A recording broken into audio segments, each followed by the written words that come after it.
जी नमस्कार। स्वागत है आप सभी का अध्ययन मंत्र के यूट्यूब चैनल पे। मेरा नाम रोहित वैद्वान, आप हैशटैग बच्चे पार्टी कुल मिलाकर अध्ययन मंत्र। देखिए, निगेटिव मार्किंग आपके पेपर में हो चुकी है खत्म, ये तो आपको पता चल गया।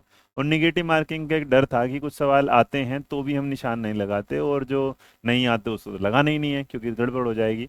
लेकिन जैसे ही निगेटिव मार्किंग हटी है और बीएड का सिनेरियो हट गया है, तो बीएड के बच्चे पेपर तो देने जा रहे हैं, लेकिन उनके दिमाग में कहीं ना कहीं पीछे से है कि भाई क्या फ़ायदा होगा। बट स्टिल मैं बोलूँगा कि अगर किसी ने फॉर्म भरा है और वो जा सकता है तो प्लीज़ पेपर देने जरूर जाइएगा। क्योंकि एग्ज़ाम हमेशा ये नहीं कि बस आप सफलता के लिए पाते हैं, क्योंकि हर एग्ज़ाम में सफलता मिल जाएगी तो एग्ज़ाम आने के बाद एक के बाद कभी दूसरा आएगा ही नहीं। और आप ये समझिएगा कि आप एग्ज़ाम देते हैं अपने आप को चेक करने के लिए, आप फिलहाल कहाँ पर हैं। कभी कभी वो आपके लिए इतना ज़रूरी होता है कि वो जीने मरने की सिचुएशन पर पहुंच जाता है जिसमें आपको सिलेक्शन पाना जरूरी। तो आप एग्ज़ाम को बस अपनी मेहनत के हिसाब से दीजिएगा, जांचिएगा। जो भी सफलता आएगी, आप ये नहीं सोच सकते ना कि आपने कितना किया और दूसरे ने कितना। हो सकता है आपने जितनी तैयारी करी सामने वाले ने उससे ज़्यादा तैयारी कर दी होगी। और देखिए, जो बेस्ट होता है फिर उसे उसका रिजल्ट मिल ही जाता है। तो आप बस पॉजिटिव होकर इस एग्ज़ाम को देने जाइएगा, इस सोच के साथ ना जाइएगा कि मेरा रिजल्ट क्या होगा। नहीं, आपको एग्ज़ाम देना दे। ये कट ऑफ वाली जो वीडियो है ये बताने का मेरा कोई भी औचित्य नहीं था, या इससे रिलेटेड अगर आपको लगा एग्जिट ये होगा तो ये भी गलती होगा। बट आप एक अंदाजा लगाते हैं इस सोच के साथ कि आपकी तैयारी यहाँ तक है। तो अभी आने वाले 2-3 दिनों में भी अगर आपको लगता है तो अपना बढ़िया से रिवीजन कीजिएगा। रिवीजन क्लास आज आपको 10 सवा 10 बजे मेरे साथ एक होने, जिसमें हम पूरा रिवीजन भी करने वाले हैं। देखिए, तो आपको पता है कि पहला पेपर तो क्वालिफाइंग वाला है, वहाँ से निगेटिव हट ही गया था। अब आपके सामने निगेटिव मार्किंग जब हट जाती है तो नॉर्मली अगर आप दोनों पेपर लेके चलेंगे तो जब आप सारा सिनेरियो देखते हो, मैंने इसको 3 जोन में बांटने की कोशिश की थी। और जो मेरे 3 जोन है वो है रेड जोन, ग्रीन जोन और क्या है, ब्लू जोन।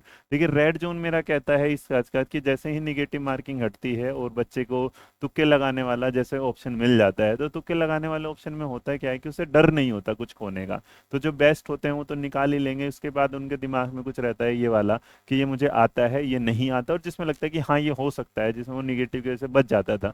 तो अगर आप देखेंगे तो यहाँ पर वो खतरा अब खत्म हो जाता है। इसका मतलब अगर 120 सवालों में से आप 65 से नीचे रखते हैं तो वो आपको डेंजर रहेगा। तो इसका मतलब एटलीस्ट आपको यहाँ। लेकिन अगर आप थोड़ा सा लेके जाएंगे, क्योंकि number of forms, number of candidate ऊपर नीचे हो रहे हैं, 7 लाख के आसपास हुए, उसके बाद वैकेंसी, तो वहाँ अगर ग्रीन जोन में अगर आप जाते हैं, अपने आप को सेफ समझते हैं यहाँ, तो आप सेफ समझते हैं तब जब आपका स्कोर क्या होता है 70 से 80 के बीच। तो 75 से लेकर 75 से मतलब 75 से 80 के बीच में, 75 से 80 के बीच में, तो आप अपने को ग्रीन जोन में समझिएगा।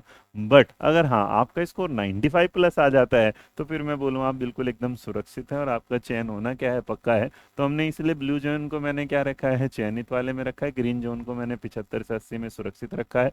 और मेरे लिए जो रेड जोन है वो क्या तरह, ये मेरे अपनी प्रिडिक्शंस हैं जिसमें मैं आपके सामने लाता हूँ। क्योंकि जिस आधार पर मैं जब अपनी लाइव क्लास देखता हूँ और उसमें बच्चों की परफॉर्मेंस को देखता हूँ, बच्चे जिस तरीके से सवालों का जवाब देते हैं, जैसे हम अपने ऑनलाइन बैच में देखते हैं या फिर हम यूट्यूब पर देखते हैं, तो हर जगह देखने के बाद मुझे एक एहसास होता है ये वाली बात के साथ कि जो हम क्वेश्चंस लाते हैं उनका लेवल हाई होता है।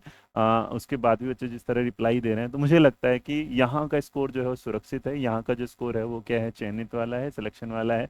बट अपन लोग टारगेट लेके चलेंगे क्योंकि 120 नंबर का पेपर आ रहा है, और 120 में से हमें बिल्कुल भी क्या नहीं करना, छोड़ के आना नहीं। ये याद रखना, सवाल एक भी नहीं छोड़ के आना। बस तैयारी के हिसाब से याद रखना कि किस सवाल को किस टाइम करना है। जैसे ही आपका जो सवाल होता रहे, अपने गोले भरते जाना। और टारगेट मेरे बच्चे मिनिमम लेके चलना 110 का, क्योंकि 110 अभी से लेके चलोगे तब जाके ये वाली कहानी होगी। तो यहाँ पर बस ये कट ऑफ की जो जानकारी देने का मेरा आपको औचित्य था, या इसका पीछे का जो एक वो था मोटिव, ये कि आप पॉजिटिव रहिएगा। और मैं जानता हूँ कि मेरा कोई भी बच्चा और हमारा बिहार का जो भी बच्चा है वो इससे नीचे है भी नहीं। तो इसका मतलब खतरे की कोई घंटी तुम्हारे सर पे है नहीं, तुम इससे ऊपर ही जाओगे और सारे के सारे सिलेक्शन लेके आओगे। जिन्होंने मेहनत करी है भगवान उन पे सिलेक्शन देगा ही देगा। वीडियो पसंद आए तो लाइक शेयर सब्सक्राइब कर दीजिएगा। मिलेंगे आपसे 10:15 आज जरूर। तो खुश रहिए, मुस्कुराते रहिए, अपना ध्यान रखिएगा। जय हिंद, जय भारत, नमस्कार। मेरा नाम रोहित वैद्वान और आप जुड़े हुए अध्ययन मंत्र पर। जय हिंद।